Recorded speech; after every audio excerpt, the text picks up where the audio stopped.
Contexte tendu au Burkina Faso à l'approche des scrutins présidentiels et législatifs prévus le 11 octobre 2015. À l'origine des tensions, le code électoral qui est loin de faire l'unanimité.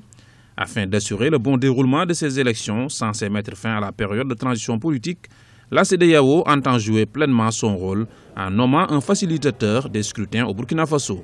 Le choix de la communauté économique des États de l'Afrique de l'Ouest s'est porté sur le président béninois Thomas Boni Yayi, l'institution sous-régionale dont l'un des rôles est d'assurer les conditions d'un débat démocratique apaisé lors d'élections dans l'ensemble des États membres. La CEDEAO nous a toujours accompagnés et moi je pense que si la CEDEAO a décidé d'envoyer une personnalité pour faciliter à ce que les élections se déroulent dans la sérénité et dans le calme, afin que les Burkinabés tournent une page douloureuse, on ne peut que prendre acte et souhaiter à M.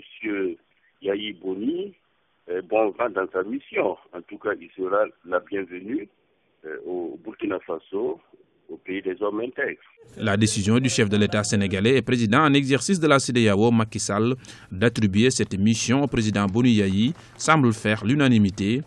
Selon les analystes, le chef de l'État béninois bénéficie d'une neutralité qui lui permettra de dialoguer avec l'ensemble de la classe politique burkinabé. C'est une très bonne initiative de la part de la CEDEAO. En Afrique, les élections sont trop souvent suivies de crises énormes. On a encore en mémoire ce qui s'est passé dans des pays comme la Côte d'Ivoire, la Guinée.